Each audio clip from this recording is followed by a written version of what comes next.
Hi everybody, I'm Mike, and this is Stanley Parable. So we are just going to pick up from where we left off.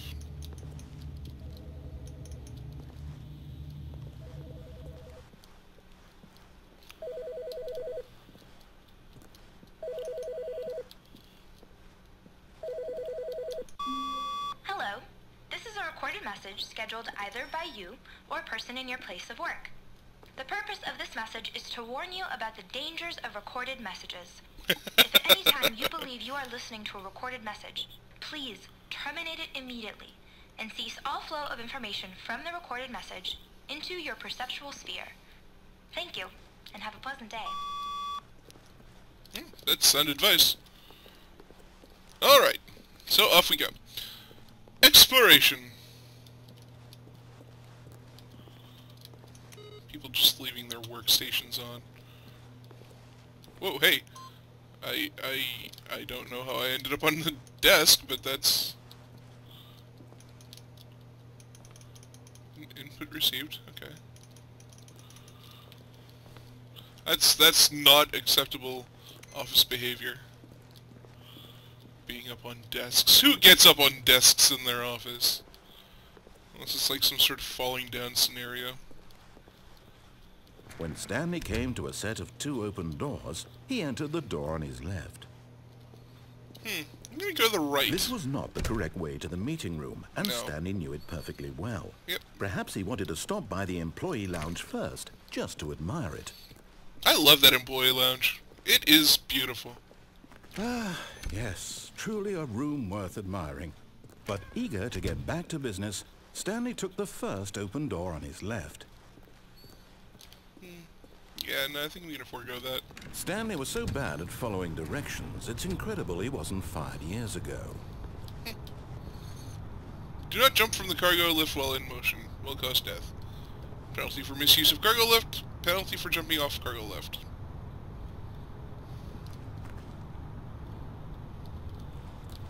Well, let's incur some fees. Look, Stanley, I think perhaps we've gotten off on the wrong foot here. But in his eagerness to prove that he is in control of the story and no one gets to tell him what to do, Stanley leapt from the platform and plunged to his death. Good job, Stanley. Thanks. Everyone thinks you are very powerful.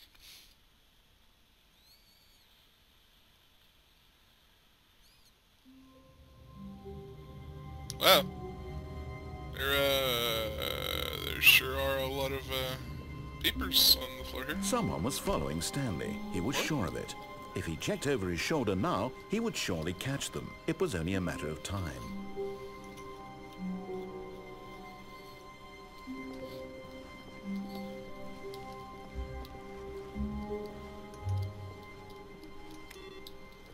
Turn that off.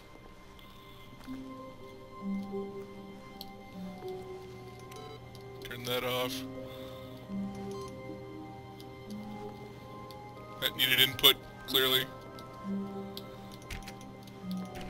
No, okay.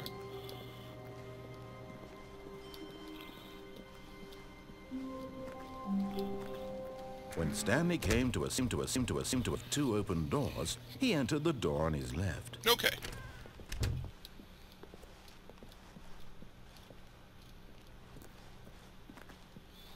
Just making sure nobody's following me. Yet there was not a single person here either. Feeling a wave of disbelief, Stanley decided to go up to his boss's office, hoping he might find an answer there.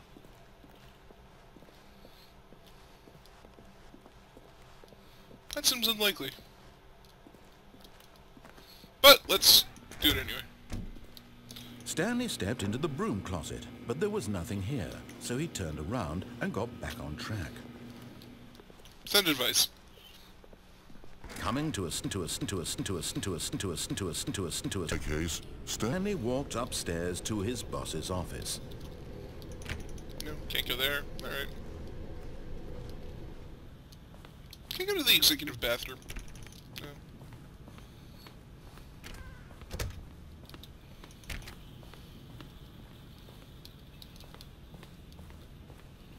Stepping into his manager's office, Stanley was once again stunned to discover not an indication of any human life.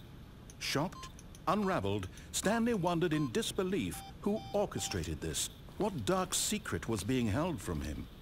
What he could not have known was that the keypad behind the boss's desk guarded the terrible truth that his boss had been keeping from him. And so the boss had assigned it an extra secret PIN number, 2845. But of course, Stanley couldn't possibly have known this. Yet incredibly, by simply pushing random buttons on the keypad, Stanley happened to input the correct code by sheer luck. Amazing. He stepped into the newly opened passageway.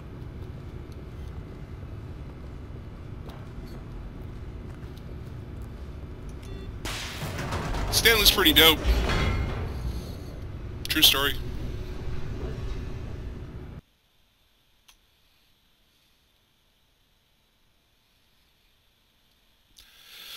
What people don't know is that actually Stanley has been stealing company secrets all this time.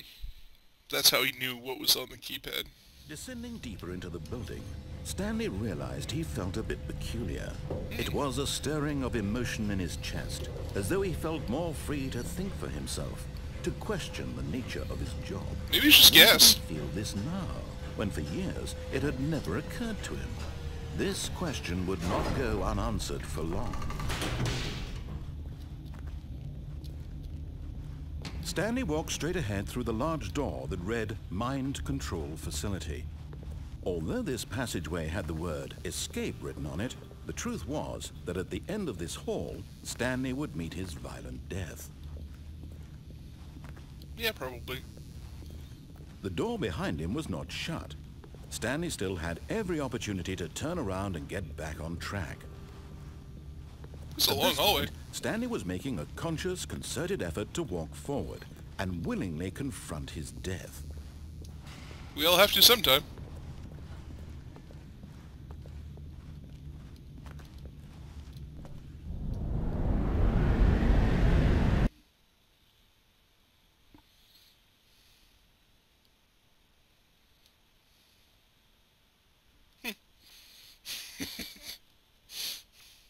Well, that was an escape from something.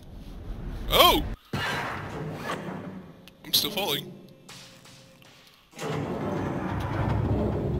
As the machine whirred into motion and Stanley was inched closer and closer to his demise, it reflected that his life had been of no consequence whatsoever.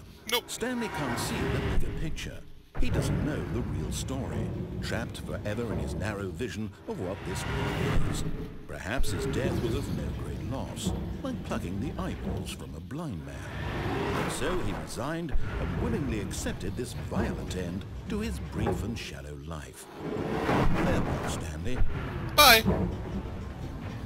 Ooh, that looks interesting. Farewell, Stanley, cried the narrator, as Stanley was led helplessly into the enormous metal jaws. In a single visceral instant, Stanley was obliterated as the machine crushed every bone in his body, killing him instantly.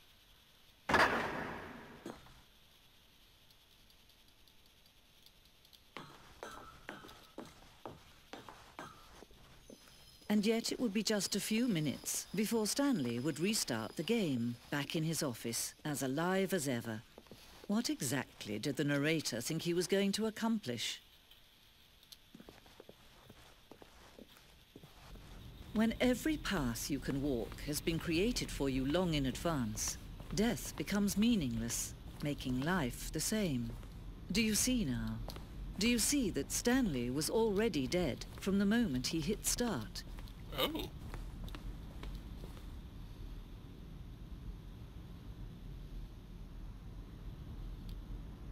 Interesting. I'll just, you know what, I'll go back and read that for you guys. The two doors. The set of the two open doors is the first concrete piece of the Stanley Parable's design. Once this room was created, the rest of the game emerged as an extension of it. An exploration of the contradiction this room posed. Filing cabinets. The corridor. The pacing of this opening section was important to get right. The corridor has been moved and altered to make sure the player reaches to the two doors in a good time. The office layout. The blueprint shows the office from the beginning of the game. The path from Stanley's office to the two doors is was the first part of the game that was built. Sections have been added and altered throughout development through the core layout, though the core layout remains almost identical to the first iteration. Stanley's computer.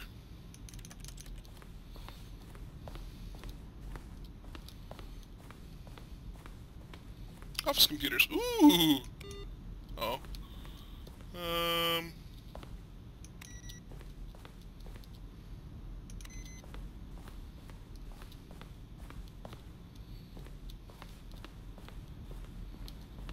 Yes, quite. Button sounds. Selection of sounds used through the game when buttons are pressed. Each sound is a mix of keyboard stroke and a synthesized tone. Ooh.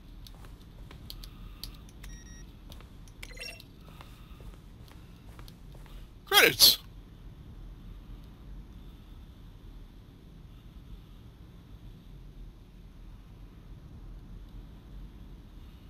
There you go.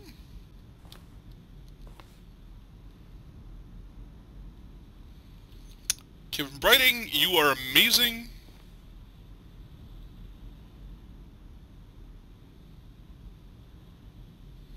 There you go.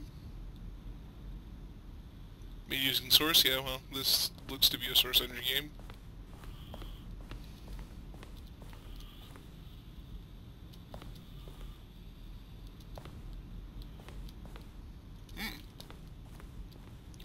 Let's go see what's in this other wing.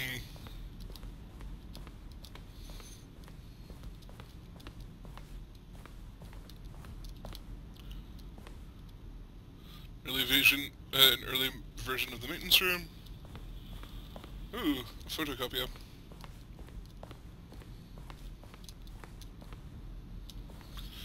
In September 2012, we submitted the Stanley Parable to Greenlight. Valve's process of approving games for Steam. The Greenlight page had only a series of cryptic photos, which were still enough to win the community's approval.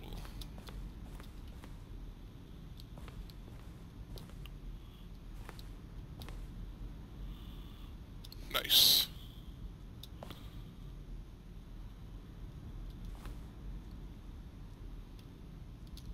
Very nice.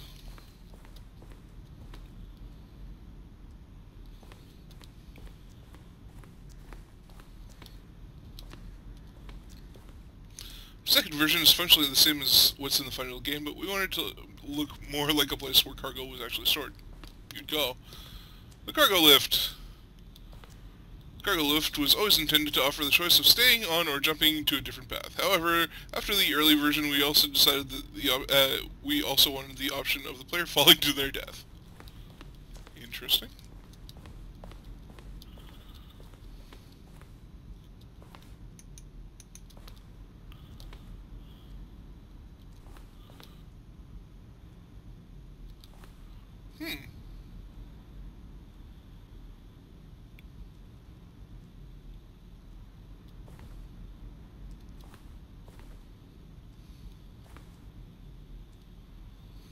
Interesting.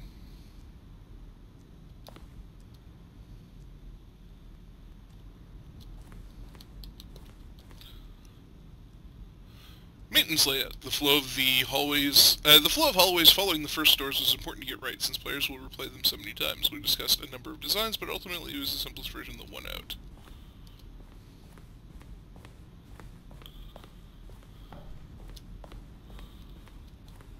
Zending levers. These levers were originally a part of the zending. The player would pull a lever and the narrator would describe what color they had pulled.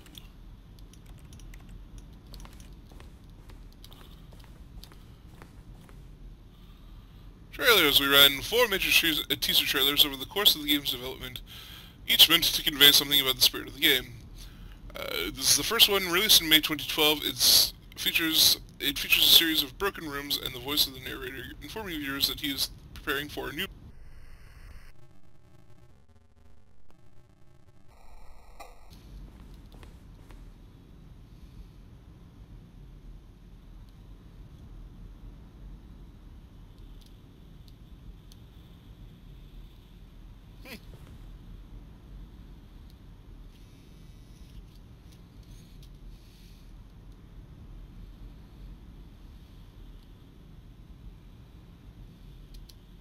Very interesting.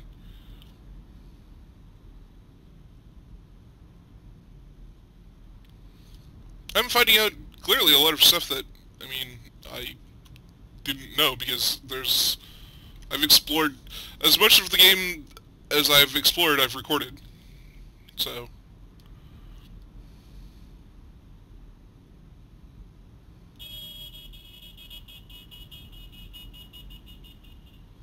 wow, somebody's going nuts on my front street with their horn. Anyway.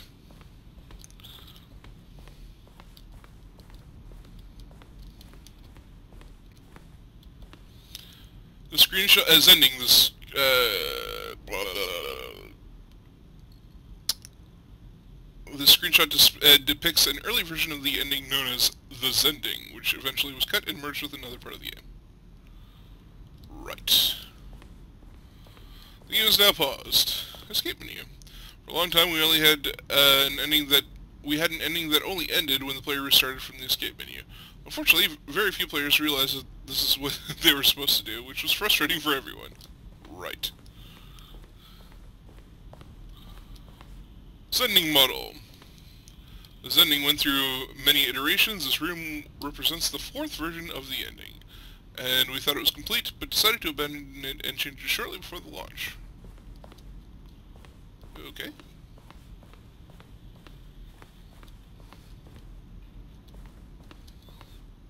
Countdown desk. One of the desks from an early version of the countdown ending. Freedom ending. Freedom ending as it existed in the beta. Monitor room elevator. For a time the elevator in the monitor room could go up or down with the freedom above and countdown below. We abandoned this for when players find it too difficult to remember what was up and what was down and place the two endings together instead.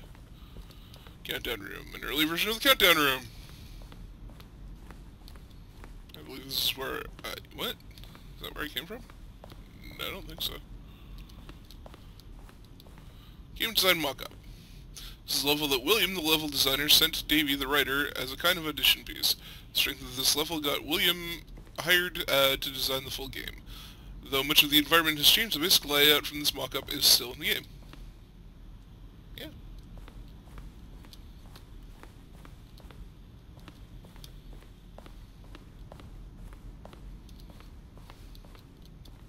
Stanley's office. From left to the right, the evolution of Stanley's office over time. The first was created in November 2011, second in March 2012, and the third in February 2013.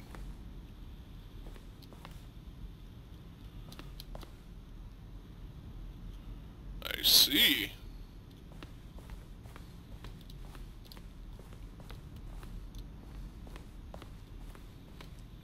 The office.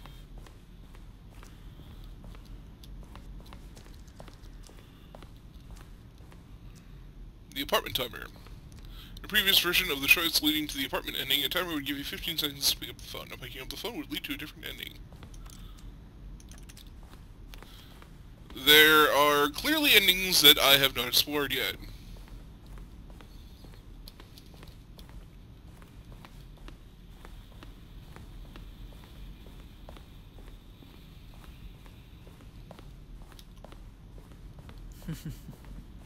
Oh, look at these two. How they wish to destroy one another.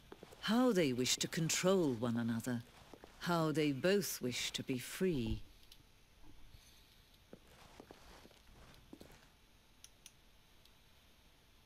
Can you see? Can you see how much they need one another? No, I can't see perhaps anything. not. Sometimes these things cannot be seen. But listen to me. You can still save these two. You can stop the program before they both fail. Push escape and press quit. There's no other way to beat this game. As long as you move forward, you'll be walking someone else's path. Stop now and be your only true choice. Whatever you do, choose it. Don't let time choose for you. Don't let time...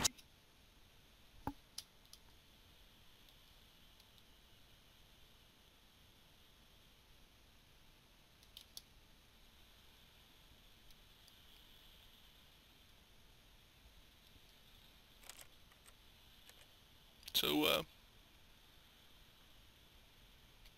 that was today's episode of the Stanley Parable. If you like this episode, feel free to give it a thumbs up. If you want to support the series, feel free to do the same thing. If you haven't subscribed and you feel like that's something that you may want to do, that button is down there as well. If you have any positive or negative feedback, feel free to leave it in the comment section down below.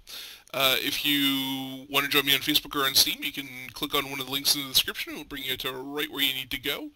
But I have been Mike, you have been you. This has been the Stanley Parable, and we'll catch you in the next one. Thanks for watching.